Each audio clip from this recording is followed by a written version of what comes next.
Yo, yo, yo, what's up, guys? It's me, 1HD, back in the building. What's up? How's it going, everybody? Hope you guys are having a good day. Today, we're back with some more horror shorts party. We're gonna like the video, like always. Already subscribed. Yeah, this one's 7 True Horror Stories animated compilation. We're gonna probably watch one or two of them, depending on how long they are. My videos are typically 10 minutes long. We're gonna try and keep it around there. There's the merch link. We're gonna put that down in the description. With all that said, 3, 2, 1, let's go.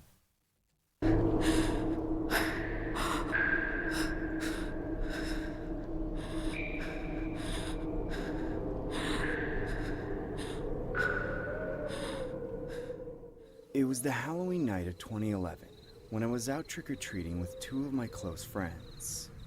For disclaimer purposes, I'll be using pseudonyms, as I like to keep the identity of everyone involved in the story anonymous. That being said, I'll go by the alias Mike. My friends will go by Tom and Jerry, respectively. We were all dressed as characters from our favorite childhood cartoons. I was dressed as Naruto, as that was my favorite anime. Tom was dressed as Goku from Dragon Ball Z. Jerry was dressed as Spider-Man, as he was a hardcore fan of the Tobey Maguire series that aired in the early 2000s. Me too, twin. Let's go. Type down below in the comments what your favorite Spider-Man is, whether it's Tobey Maguire, Andrew Garfield, or Tom Holland. But yeah, let's continue. I remember us trick-or-treating for about a solid hour or two around the neighborhood. I could feel my legs get sore from all the relentless walking and strain from carrying my heavy sack of candy. My bag was starting to get full to the brim. My friends' bags were just as full, as they began carrying their sacks over their shoulders like they were Santa Claus delivering gifts on a Christmas evening. If I had $1 for every candy that was inside my bag, I would have definitely had enough to buy myself a new gaming console. Guys, can we go home? Dude, don't give up yet. We still got room in our bags. Just 10 more minutes, man. You're just saying that because you're practically wearing a onesie made out of women's leggings. At least you don't have to wear this stupid wig on your head. Stop being such wimps. This day only comes once a year, so grow a pair and let's keep going. Jerry began to make his way further down the street, while me and Tom... That kid is determined. I'm not that determined, you know. I'm getting to be a little bit old, for Halloween, but, I still go because I like the candy, I still dress up because it brings back memories, but, yeah, I'm not that determined. I go out, I go to like 5, 10 houses, I get some candy, I go home. Yeah, I don't get it. Tom looked at each other with a disdain look that screamed, "Let's get this over with quick." We then proceeded to walk towards Jerry's direction. I recall Jerry already standing in front of a house with his arms extending his bag towards the candy giver saying, "Trick or treat!" I also noticed this one trick-or-treater wearing a Jason Voorhees mask standing behind him. He was a tall and slim kind of guy who was either a really big kid or just an older man who didn't want to give up the trick-or-treating tradition. As we approached another house, Jerry said, "Alright guys, just 2 more houses, then we can bounce." The individual wearing the Jason mask casually inserts himself in the conversation and says, "Would you guys mind if I trick..." Oh, nah. That guy goes. These kids are like, "Alright guys, just 2 more houses," and this old dude comes up. "Would you guys mind if I joined in on your trick-or-treating?" Nah, bro. Pedophiles, man. Trick-or-treat with you as well. I lost my friends and don't have my cell phone on me. I personally didn't want this guy tagging along as I was already done with the day and didn't need any further baggage prolonging the night.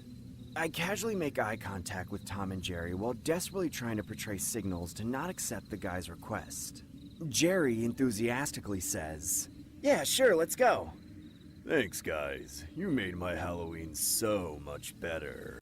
There's always that one kid that's always like, "Oh yeah, let everyone do it. Let everyone tag along with us. It's okay. We love everyone." No. When it's an old dude, when you're like barely hitting puberty and there's this old dude that comes up, "Hey guys, let me tag along on your trick or treat," and that's when you draw the line. Nope. Not doing it. We then proceeded to walk towards the next house while I began sulking under my breath saying, Frickin' prick. Since when was Jerry the shot caller? After about several minutes of trick-or-treating, I could honestly say that I didn't mind his company, as he seemed like a nice guy and introduced himself as Jason. No pun intended. We eventually finished trick-or-treating and decided to call it a night. Myself, Tom, and Jerry say our farewells to Jason as he responds saying, It was nice meeting you guys. Just out of curiosity, whereabouts do y'all live? Yeah, see, I was starting to think he was a good guy, just tagging along for a little bit. Then he asked where you live. Nope. That's when you run back to your house and say, Mommy, Mommy, Daddy, Daddy, there's a pedophile. Maybe I can walk with y'all home. Again, Jerry sporadically discloses the name of our street to him as me and Tom expressively show our disdain to Jerry for revealing such personal information. Well, how ironic. I live around y'all's area too. You guys mind if I walk home with you? Me and Tom remained silent as we made it pretty evident that we were upset at Jerry. Dude, I don't think my friends want to go— You guys look awfully tired. Just to make y'all feel better, I do know a shortcut if you're trying to avoid the long walk home. The shortcut is into his house and into his basement. Sounds pretty convincing. Let's go. No, don't go. Friggin' random dude coming up to you say, Hey, let's go to the shortcut. I know a shortcut to you guys' house. No, never do it. Please be safe. Yeah, sure, dude. Count me in, dude. Where's it at? Jason then points his finger in the direction of an entrance of a forest preserve and says, We'd have to walk through there. There's a path that could get us home in about 10 minutes tops. Hell no. Hell no, that's all I gotta say. I'm gonna have to pass. I don't like deer, and I'm not trying to get eaten by a bear today. Screw it, I'm going. Same. I want to get home faster, dude. Later, Jerry. Me, Tom, and Jason begin making our way inside the forest, while Jerry casually hangs back to go to his alternate direction home. Wow. You guys are pretty dumb. You just said you didn't want this dude walking around with you, yet you willingly go into a forest with him. Little kids, man. Little kids. As we got deeper into the forest, Jason took out a flashlight from his candy bag and began to flash it towards the pathway ahead of us. Well, I wouldn't really call it a pathway, as the entire ground was covered in dirt, leaves, trees, and bushes scattered everywhere. I remember walking for about 10 minutes, but in reality, it felt like 30. His directions were precise and his voice was comprehensible. I understood every instruction he was directing us to walk in, but couldn't digest why the walk was taking so long. I had completely ignored the fact that it was well over 10 minutes.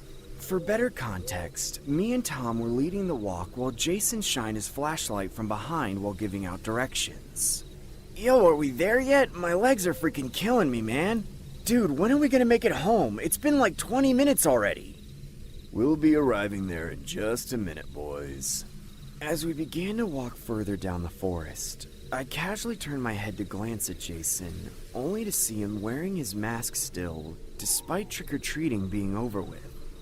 I started to feel a little uncomfortable, and began questioning the guy's integrity by saying, Dude, why are you still wearing your mask? And I'm— Yeah, as you should. Hold up, let's go back. Yeah, as you should. Probably should be questioning that before you went in there. Began questioning the guy's integrity by saying, Dude, why are you still wearing your mask? And I'm starting to believe you're not leading us home. Stop! Jason then points at— Oh my god, I just got jump scared when he said stop. Oh my gosh, that made me jump so high. I jumped probably 10 feet in the air. Holy crap. I'm not sure if anyone else did, but I did. Go back. Holy crap. That caught me off guard. Why are you still wearing your mask? And I'm starting to believe you're not leading us home. Stop! Jason then points at two shovels sitting on a small area of open dirt and says, Both of you, pick up the shovels now! Dude, what's going on? Jason then pulls out a long machete from the back of his pants. Hey, he just gave you shovels. It's a weapon. Block his attacks and stab him. Right in the stomach. Right through the neck, the carotid artery. That's how you kill a man fast. Please don't use that though. We don't condone violence. And says, Pick up those shovels and start digging a hole! What? Do it, weeb! Dude, please, just let us go! Pick up the shovel and start digging, Naruto! This is your last warning that I'm killing you both! That's when me and Tom pick up the shovels and frantically start digging. In the back of my head, I was legitimately contemplating putting up a fight with this psycho as it was 2 against 1 with the aid of the shovels. Unfortunately, I couldn't muster up the courage to put up a fight against him as I didn't want to run the risk of mine or Tom's head getting chopped off. About 15 to 20 minutes later, me and Tom dug a hole big enough for the both of us to fit inside it. As we were about to make our way out of the hole, Jason shouts, Don't move! Stay in the hole!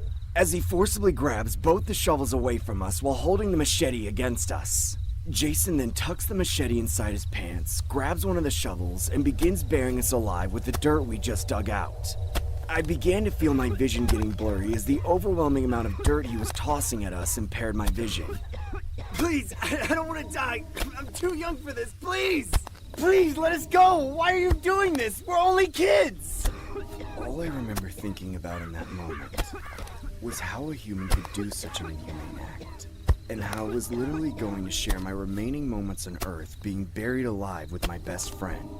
I was at the point where I had already accepted death. I recall the taste of dirt and dead bugs going inside my mouth. The sensation of dirt hitting my skin was all I felt. That's when I heard a loud thud like he had just bashed Tom's brains out.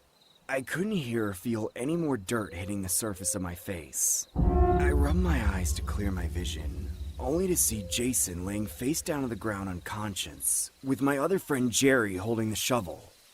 Me and Tom then dig ourselves out of the hole and hop back to ground level. This is why you always go out with friends. Oh my gosh. Wow. Alright, that was interesting. Despite surviving the catastrophe and being able to run away scot-free, I grabbed the machete from the back of Jason's pants. I then held him up by the forehead and began hacking at his neck, slicing and dicing repeatedly.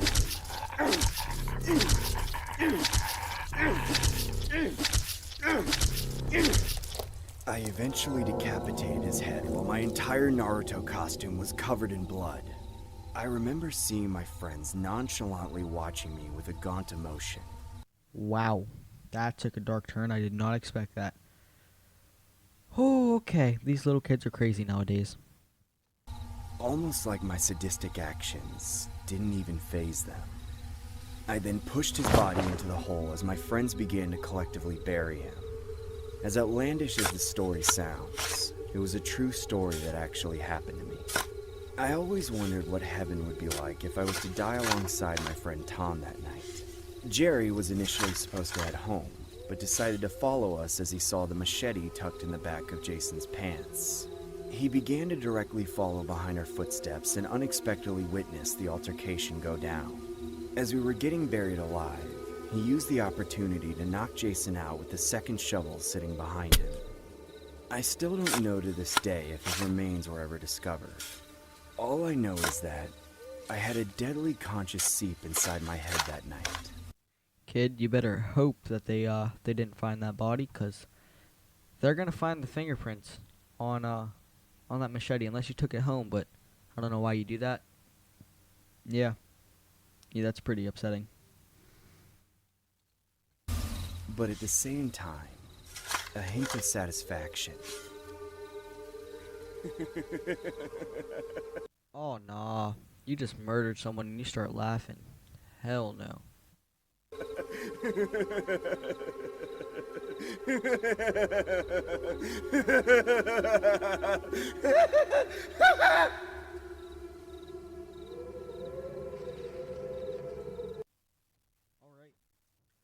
Alright, that's gonna do it for this video.